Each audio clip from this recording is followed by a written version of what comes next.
the Market Measures 2016 Report Overview webinar. My name's Jess and I've also got my colleague Claire with me. We work for a company called Concentrate, which is a marketing agency for New Zealand tech companies.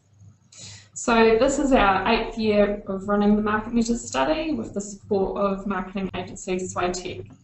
And the reason we do this each year is to help Kiwi tech companies get a gauge on how their sales and marketing activity compares to their peers and also tech companies in the USA. Why the USA? Because it is the biggest and best technology industry in the world. So the following is a summary of our ongoing journey to identify what approaches to sales and marketing are most likely to help Kiwi tech companies grow. This year we surveyed 327 New Zealand tech companies on their sales and marketing activity. So this is just an overview of the typical respondent. So they're most likely to be based in one of the main cities, turnover up to 5 million per year and classify themselves as established. Most respondents sell SaaS or other software product and services. And the majority of respondents export B2B into sectors like manufacturing, retail and utilities. So here are the results we've had over the past 6 years, and as you can see there's been an increase in companies' annual turnover growth, which is great. And it was also in the news recently that the New Zealand tech sector has increased revenues by $1 billion this year, so that's very positive. So along with that, we've also seen an increase in sales and marketing spend by about 7%. So now that we've got all the boring statistics out of the way, I'm going to hand it over to Claire to talk a bit about the growth insights that have come out of the survey. So from the results, we've seen a couple of significant growth insights coming to light.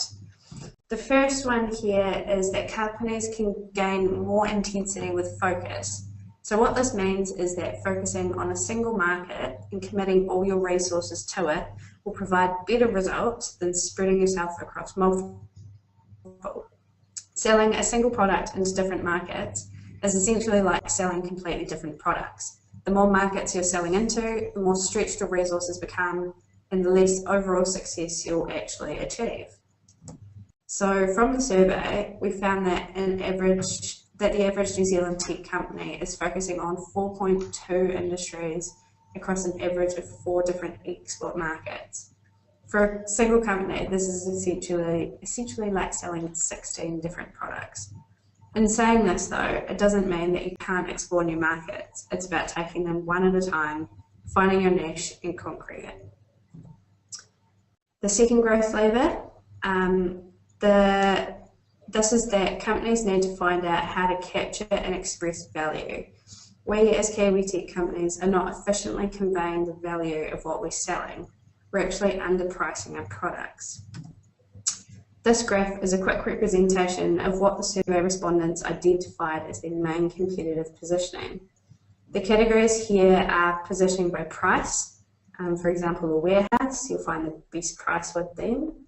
The next is quality, like BMW, you know you're buying a high quality product. The next is service performance, like McDonald's. They aim to get you your order faster with more of a smile on your face afterwards. And the last one is brand strength. An example of this is Coca-Cola. So having such a strong, recognisable brand as they do is what the competitive pricing is, competitive positioning is, sorry. While 90% of companies say they position their product as being of better quality or providing better performance, only 1/3 are actually achieving a premium price over their main competitors. So with such high quality products and great service offerings, we should be pricing ourselves at the Rolls-Royce level that they should be. So our last growth lever involves getting smarter with generating leads and converting them into sales. At the moment, Kiwi tech companies are spending a lot of money on salespeople to do everything from introducing a product, convincing companies they need it, and then closing deals. We call this method the lone wolf model, as we're basically leaving everything up to one guy to go out and hunt and kill for the company.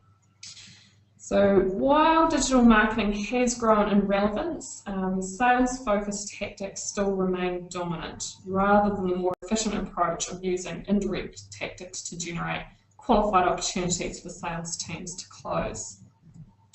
So this graph shows where New Zealand tech companies get their leads compared to US companies. New Zealand is the navy blue and US is the grey. And as you can see, there's quite a difference between indirect marketing tactics. New Zealanders tend to rely on things that aren't really in their control, such as customers referring them on to other people, whereas US tech companies really utilise the indirect marketing tactics like email campaigns, advertising, search engine optimization, and social media. So we are using content marketing tactics, which is great. We're generating content at a good rate, but are much more conservative than US tech firms. So on average, we try about 6.5 content types compared to 14 in the USA. So we're really getting the hang of producing written content like blogs and case studies and e-newsletters, but are a bit hesitant at trying the meatier content types like ebooks, podcasts, infographics and videos. And although these content types are perceived as more difficult to produce, they do actually deliver better returns in terms of engagement with prospects online. And finally, the survey showed that using social media platforms have a positive relationship with turnover growth for tech companies. And as the graph shows, although we are getting better at engaging through social media, we're not nearly as confident as the US tech companies when using the more visually engaging types of social media like YouTube, SlideShare, Vimeo, Instagram, and Pinterest. So although you may think that your target market might not be looking at these channels, it's still good to be at least trialling and measuring all the different potential social channels. So that's it from us, and we hope you found the presentation useful. If you'd like more detail and insights into what we spoke about, you can download the Market Measures report for $490 by following this link. Or if you're lucky enough to be involved with any of these associations, you can access the report for free by contacting them for a promo code. So thank you for listening, and we hope this has helped you to improve some of your sales and marketing strategies.